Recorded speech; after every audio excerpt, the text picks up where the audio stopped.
हरे कृष्णा। तो आज बहुत सुंदर श्लोक हमारे सामने है। कौन पशु है? और शौनक ऋषि श्रीमद् भागवतम के दूसरे स्कंद के तीसरे अध्याय के 19वें श्लोक में चर्चा करते हैं कि जो व्यक्ति भगवान के नाम का उच्चारण नहीं कर रहा है, उसने कभी भगवान का नाम सुना भी नहीं है, तो वह किस प्रकार से इंसान होते हुए भी एक पशु है।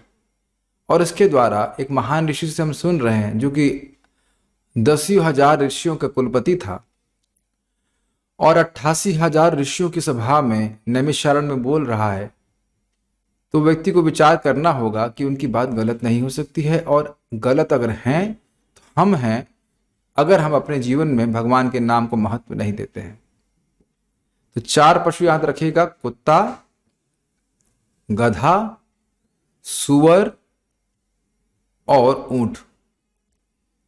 श्लोक किस प्रकार से है देखिए।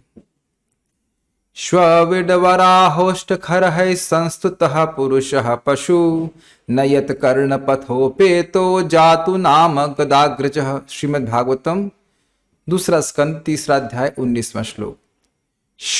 श्व का मतलब होता है कुत्ता। विडवराह मतलब, विड का मतलब होता है मल। विडवराह मतलब गांव का मल खाने वाला सुअर। उर्ष्ट का मतलब होता है ऊंट, और खरय मतलब गधा। तो कह रहे हैं ये 4 प्रकार के पशु ऐसे पुरुष की स्तुति करते हैं जो न युत कर्ण पथों पे, तो जिसके कान के पथ पे भगवान का नाम कभी नहीं आता।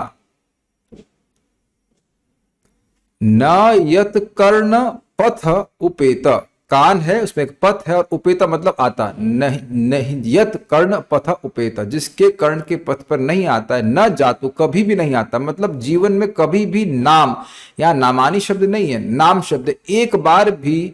गदाग्रज ये भगवान श्री कृष्ण का नाम है। विष्णु, कृष्ण, नारायण, मुकुंद, माधव, एक बार भी जिसके कान के पथ पे भगवान का नाम नहीं आया।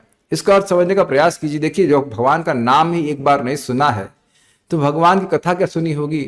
मतलब जिसने मानुष्य जीवन प्राप्त करके एक बार भी भगवान का स्मरण नहीं किया है, ऐसे व्यक्ति की स्तुति वह पशु करते हैं जो उन्हीं के समान पशु है।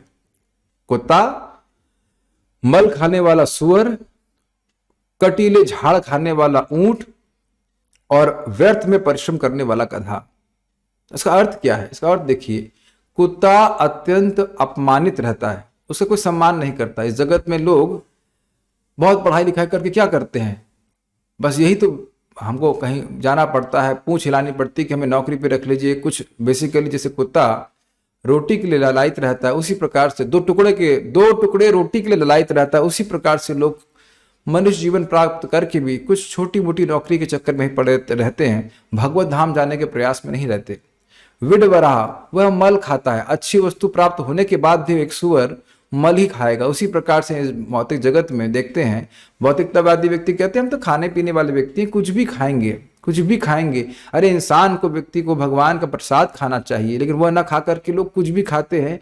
जो बहुत बात तो यह भी खाते हैं जो सुअर भी नहीं खाता है, वह भी खाने के लिए तैयार रहते हैं। अर्थात ये मसाले वसाले होते हैं, क्या नाम से, जो सुरती इत्यादि है, वह तो सुअर भी नहीं खाएगा और उसको इंसान खा रहा है। ये इसकी स्थिति है। और उर्ष्ट है ऊंट। स्त्री संग में, भोग में व्यक्ति अपने खून का ही आस्वादन कर रहा होता है। इसी प्रकार से जैसे कि ऊंट कांटे के झाड़ को खाता है और सोचता है कि मैं बड़ा सुख भोग कर रहा हूं, वो अपने ही खून का आस्वादन कर रहा है। और खर यानी गधा, धोबी का गधा स्पेशली बोला जाता है। तो धोबी का गधा जो है वह खूब कपड़ा धोता है, लेकिन उसको खुद को पहनने के लिए कुछ भी नहीं प्राप्त करता है। उसी प्रकार से लोग व्यर्थ में बहुत परिश्रम कर रहे हैं, जबकि खाना केवल 2 चपाती है या मैक्सिमम 4-5 चपाती है, और समझते ही नहीं कि वो परिश्रम कर किस लेना है या किसके लिए परिश्रम करना चाहिए।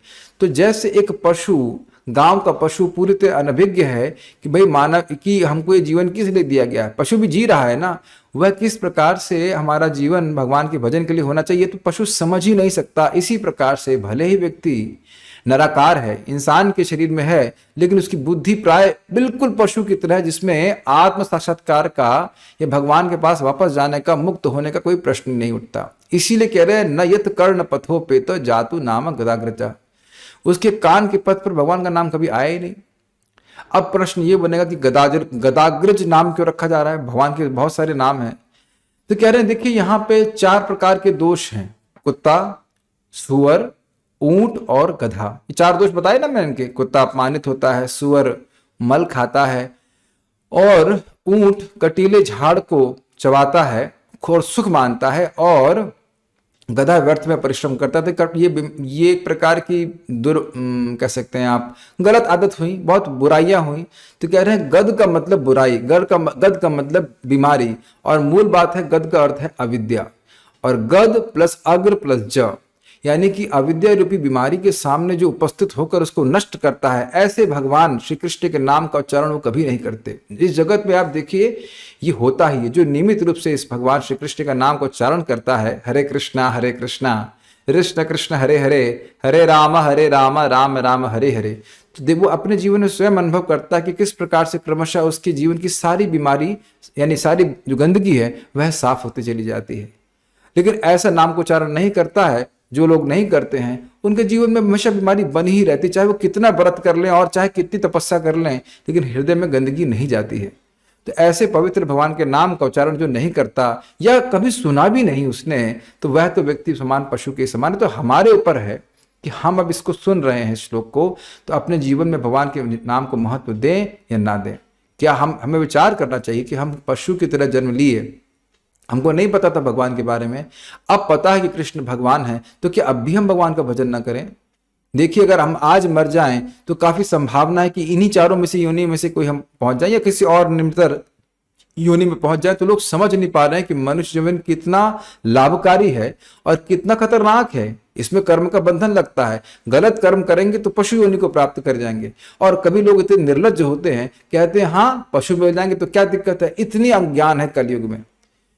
और अगर इसी से केवल जीभ हिलाएं, हरे कृष्णा कृष्ण कृष्ण हरे हरे, हरे राम राम राम हरे हरे, तो उससे वैकुंठ की प्राप्ति है। और हम चैलेंज भी करना चाहते हैं, बल्कि हम पूछना भी चाहते हैं, कोई भी इसको सुने कि भाई ये हरे कृष्ण मंत्र बोलने में कितनी कैलोरी खर्च होती है। जरा विचार कीजिए, थोड़ा सा प्रयास है, अनंत जन्म के पाप नष्ट हो रहे हैं और व्यक्ति बड़ी तीव्रता से वैकुंठ की तरफ जा रहा है, फिर भी लोग नहीं करते, तो क्या पशु नहीं कहला जाएंगे बताइए। तो देखिए अब जगत में लोग पशु हों और वो रहना चाहें तो उनकी इच्छा है, लेकिन भक्तों को, जो विवेकी पुरुष है, उनको ऐसे किसी कुत्ते व्यक्ति की, बुरा मत मानिएगा, हम आपको नहीं बोल रहे हैं, आप लोग तो भगवान के भक्त हैं जिस बात को सुन रहे हैं, लेकिन जो लोग अभक्त हैं वो इसी प्रकार से पशु जीवन जीना चाहते हैं, उन लोगों की बात सुन करके अपना जीवन भोगों में नहीं बिताना चाहिए। कमर कस लेनी चाहिए कि हम इतना नियमित रूप से भगवान का नाम उच्चारण जरूर करेंगे। हम पशु की तरह जन्म लिए ठीक है, लेकिन हम पशु की तरह मरने नहीं वाले हैं। हम प्रयास करेंगे भगवान की प्राप्ति करने का, और बहुत आसान है। भगवान की प्राप्ति क्या करेंगे, भगवान प्राप्त हैं। नाम भगवान से भिन्न है, नाम के रूप में भगवान तुरंत मिल जाते हैं। हरे कृष्णा आगे मेरे जीव के ऊपर, आपकी जीव के ऊपर भी आ सकते हैं अगर हम इच्छा करें। तो हमने पशु नहीं बनना है, पशु नहीं रहना है, इंसान का जीवन बिताना है, भगवान का भजन करना है और भगवान के पास जाना है। हरे कृष्णा।